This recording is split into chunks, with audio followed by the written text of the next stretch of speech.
ഇങ്ങനെ ഒരു dusty lavender ആണ് ടോൺ വരുന്നത്. അപ്പോൾ അത് നല്ല ഷെയ്ഡാണ് കേട്ടോ. ഭയങ്കര ബ്രൈറ്റ്നെസ് ചിലപ്പോൾ ഇതിനകത്ത് കാണിക്കും.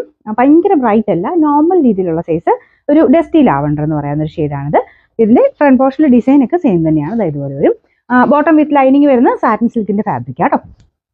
ഇതിന്റെ ദുപ്പട്ടയ്ക്കകത്തും സെന്ററിൽ ഇതുപോലെ വർക്ക് കൊടുത്തിട്ടുണ്ട്. അപ്പൊ ഇതിന്റെ സൈഡിൽ എല്ലാം മൊത്തത്തിൽ ലോക്ക് ചെയ്തേക്കുവാണേ. മൊത്തം 4 സൈഡിലും ലോക്ക് ചെയ്തിട്ടുണ്ട്. ഇത് ലെങ്ത് കണ്ടില്ലേ, 2.5 നമുക്ക് അതിന്റെ കൂടുതൽ കിട്ടിയെങ്കിലേ ഉള്ളൂ. ടോപ്പിനും നല്ല ലെങ്ത് കിട്ടും. ബോട്ടം ലൈനിങ്ങും എല്ലാം ചേർത്താ കേട്ടോ. Number F9048, rate 999, 999.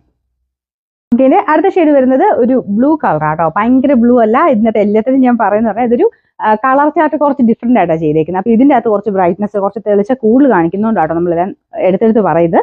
ചെറിയൊരു കളർ വേരിയേഷൻ ഉണ്ടെന്ന് പറഞ്ഞാലും എല്ലാം നല്ല ഷെയ്ഡ്സ് തന്നെയാണ്. ഇതിനും സെന്ററിൽ ഇതുപോലെ ഈ ബീഡ്സിന്റെ സെന്ററിൽ കൂടെ കുഞ്ഞു കുഞ്ഞ് ത്രെഡിന്റെ ഡിസൈൻ ഉണ്ട് കേട്ടോ. ആ സെയിം കളർ, ഈ ഒരു ലൈറ്റ് ഡസ്റ്റി ബ്ലൂ കളറിന്റെ ചെറിയൊരു ത്രെഡ് വർക്കും കൂടെ കൊടുത്തിട്ടുണ്ട്. നല്ല ഭംഗിയാട്ടോ എല്ലാം കാണാനായിട്ട്. പിന്നെ ദുപ്പട്ടയുടെ സെന്ററിൽ മാത്രമായിട്ട് വർക്ക് വരും. എന്തായാലും ഈ ഒരു പ്രൈസ് റേഞ്ച് ആണ് ഇതിന്റെ അട്രാക്ഷൻ എന്ന് പറഞ്ഞു കഴിഞ്ഞാൽ. നല്ല റീസണബിൾ പ്രൈസുമാണ്. നിങ്ങൾക്ക് എപ്പോൾ വേണമെങ്കിൽ നിങ്ങൾക്ക് ഉപയോഗിക്കാൻ പറ്റുന്ന രീതിക്കാട്ടോ വന്നേക്കുന്നത്. അപ്പോൾ ഈ നമ്പർ വരുന്നത് F9047, റേറ്റ് 999.